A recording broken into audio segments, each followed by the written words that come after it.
Beni Cokro, manusia 9 triliun rupiah.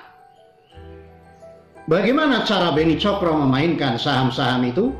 Pasti asik. Seperti nonton film Wall Street tapi based on true story. Ditulis oleh Denny Siregar. Seharian ini saya membaca tentang kasus Jiwasraya. Hari ini tadi sidang perdananya. Kerugian Jiwasraya dihitung total 17 triliun rupiah. Besar, bro. Yang menarik dari kasus Jiwasraya ini sebenarnya bukan karena kasus ini dibilang korupsi, tetapi karena permainannya yang canggih, rumit, khas kejahatan, white collar crime. Pelakunya super pintar, bukan model suap kayak yang ditangkap-tangkap KPK kemarin itu. Tersangka utamanya Beni Cokro. Dia ternyata anak dari pengusaha batik keris, jadi memang sudah kayak dari sononya dan jago banget main saham. Beni lah yang mengatur duit dari banyak orang termasuk Jiwasraya supaya bisa dapat cuan besar. Itu teorinya. Praktiknya Beni doang yang kaya, kliennya seperti Jiwasraya hancur berantakan. Kalau kalian pernah nonton film Wall Street, Beni ini mirip dengan tokoh Gordon Gekko yang dibintangi Michael Douglas. Gekko punya prinsip greed is good, serakah itu bagus. Karena rumitnya permainan saham si Beni, sulit sekali menangkapnya. Dia membuat permainannya seolah-olah legal. Dia tidak pakai namanya sendiri untuk merampok.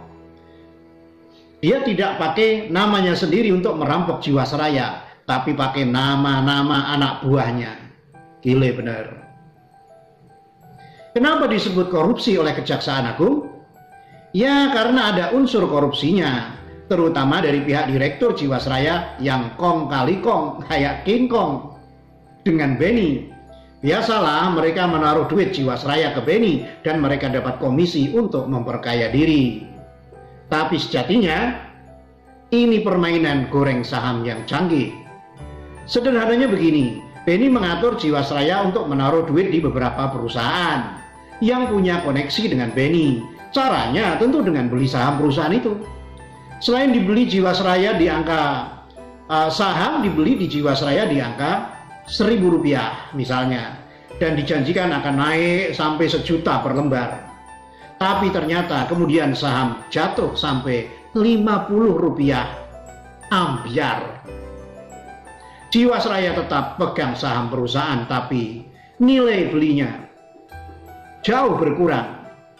Kemarin beli Rp1.000, sekarang nilainya cuman gocap. Itu harga 1 lembar saham yang dibeli Jiwasraya lewat Beni Cokro, berjuta-juta lembar saham.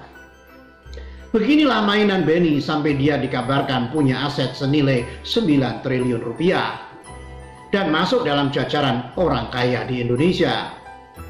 Apa enggak ada yang ngawasi transaksi ini? Harusnya ada, yaitu Otoritas Jasa Keuangan atau OJK. Ini yang diherankan oleh Kejaksaan. Kok OJK diam saja? Apa karena kita lihat saja. Kita harus angkat topi untuk Kejaksaan kali ini karena berhasil menangkap Beni Cokro yang licin kayak belut di air itu. Kejaksaan nggak perlu kayak KPK yang dulu yang menangkap cuma 30 juta rupiah doang, tapi pencitraannya aduh mah. Itu baru gambar besarnya.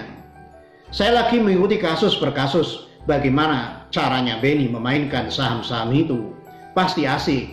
Seperti nonton film Wall Street tapi based on true story. Dilansir dari tagar.id. Demikian.